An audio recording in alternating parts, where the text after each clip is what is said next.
Alright, so I just picked up a K&N performance air filter, model number 33-2220. This is for the Lexus GS series.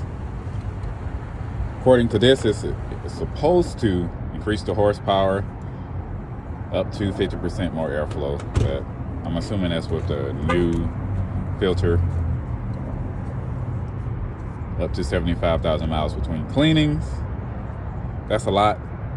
I doubt it, honestly, unless you're in like a really, really clean environment. There's a birdie. AutoZone parking lot. You know what it is. Hey. Seriously though, this air filter, hopefully it replenishes some of the torque that I lost when I went ahead and I didn't straight pipe my exhaust, but I did cut the mufflers and the resonators and stuff like that. So we're trying to open this thing with one hand. Let's see what this says. It says, "We are K&N. Congratulations, you're awesome. We don't guarantee results." Sounds about right. All right, good. Let's see what else is in the box. Here's the filter. I ain't gonna lie, it looks pretty nice. But looking nice and performing nice are two different things. So, with the one hand, I will try to open this thing.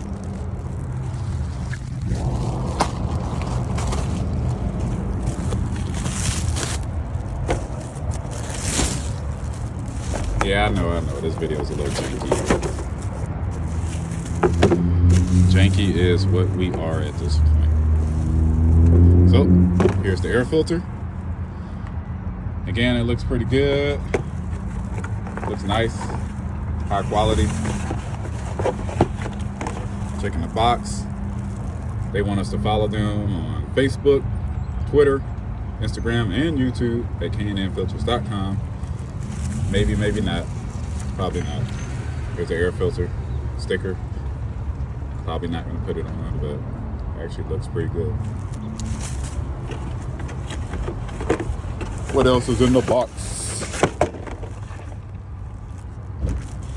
Wait, don't forget the final step. Register your K&N product warranty and get an exclusive discount. All right, so speaking of discounts, this filter was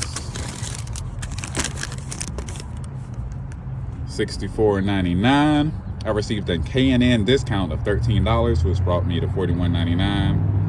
With tax, I spent $56. Not too bad for a filter that you can use for a very, very long time. So here, GS430 is what I have, but the basic GS series is all set up the same. As you look at your engine bay from here, head to the left side. Like, hey, what's that box right there? This is the air filter box. So you should have some clips on it. Here's one clip.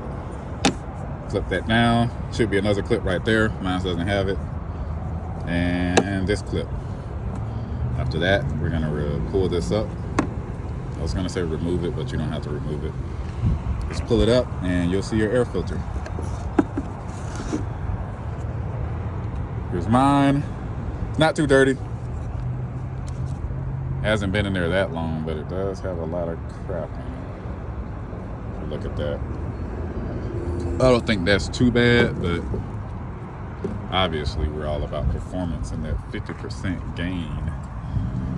Checking in there, there's a little bit of gunk in there, but what we're gonna end up doing is taking a vacuum and cleaning that out later, but not right now, since I don't have a vacuum in the car. So this is the drop-in filter. So you literally set it in there, drop it, just like so. Make sure it sits evenly. And as it sits in there, check the edges, make sure it's nice and secure around here, around these edges here. I don't see any filter, so we're gonna go ahead and clamp it, secure it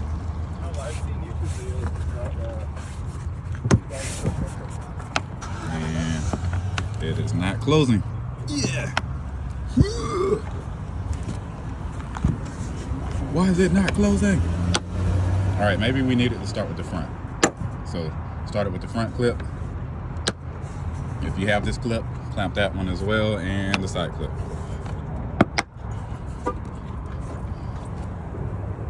And honestly, guys, that's it.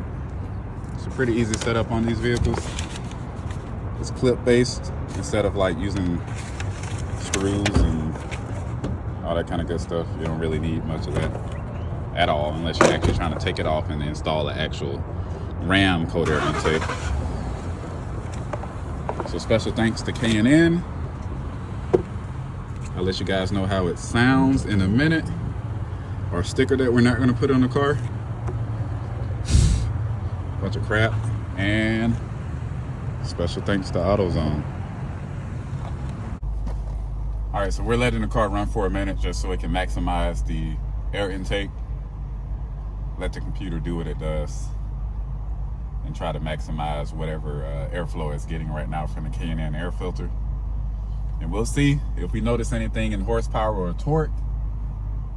I'm gonna take a quick little circle around this area and we'll see what happens. It might be good. I mean, I doubt it'll be bad. At a minimum, it'll run the same way it did before, but there might be a slight increase in horsepower and torque or something like that. But there also may not be, so we will figure that out in a second.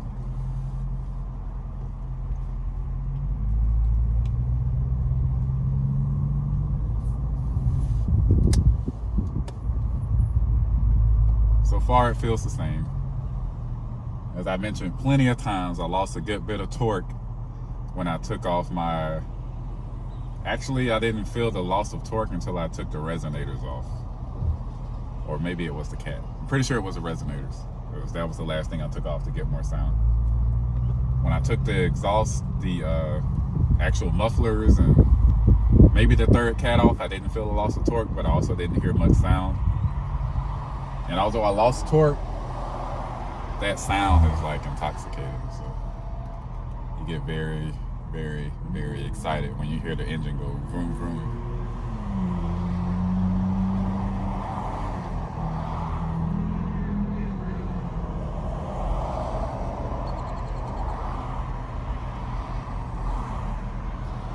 The idle's good, nice and smooth. As thought to be.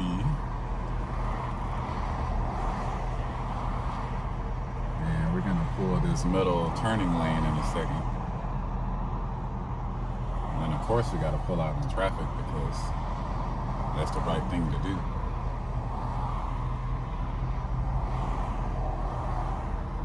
I guess we'll let the guy with the cane cross the street. That is also the right thing to do.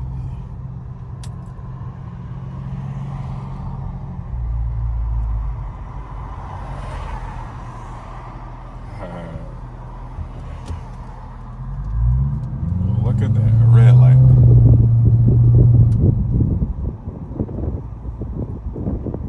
Guess this is our time to test this thing out. Like everybody knows, stoplight, red light warriors. I'm not gonna give it too much, I just want to feel the torque. See if it's bad.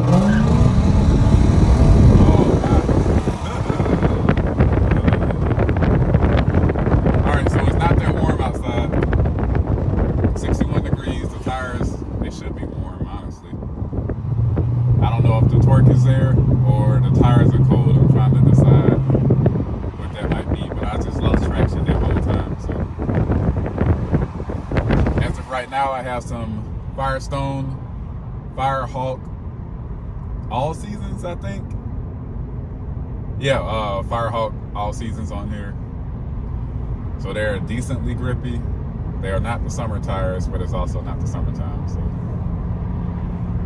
but I was in automatic just then. I did have it in power mode, and I did not have traction that whole time. It's pretty fun.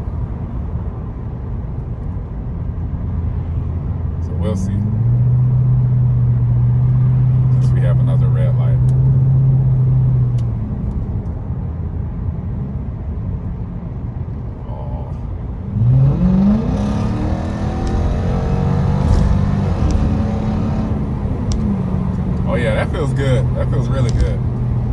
Honestly, I can't tell if it's faster or not, but I feel like it is, but that could be my mind. I don't want to think it's my mind, but it could be. But it definitely feels like it has a little bit more peppy get up and go since I put the air intake in. And that may be from the increase in airflow. The air filter I had in there has been in there for about 6 months. I've been in San Antonio for a minute. It's a little bit dusty out here, so it may have had a little bit extra dirt. But outside of that, I think it's a good purchase. If you're on the border, like, hey, am I going to buy a K&N air filter? I think you should. This part of the video is being shot after the fact, like 4-5 hours later. And oh my goodness, I do have to say that this air filter by itself increased my torque. And I wouldn't say increased it, but brought it back to where it was after I made my exhaust modification. So I can see how, if you're just changing out your air filter, how you can gain a little bit of power and a little bit of efficiency. I am a believer. K&N, good job. Awesome. So excited. I'm going to drop one of these in every single one of my vehicles from now on. I saw some people with some reviews saying that, yeah, they put it in all their cars. And now I see why. This thing moves. I mean, moves. When I was driving, I couldn't get traction. Like I just, it was spinning a little bit, a good little bit. And that's a good thing when you have a performance vehicle like mine. V8 Lexus GS430. If you have anything similar to this, I can tell you now, if you just drop this thing in there, give it a couple seconds to figure out what's going on and drive off, you will be happy, happy, happy. This is Keldon Williams from UTAGS Motoring. I appreciate you all. Like, comment, subscribe, ask any questions you need, because this is exciting for me, and I'm pretty sure it's going to be exciting for you too. Until next time, see ya.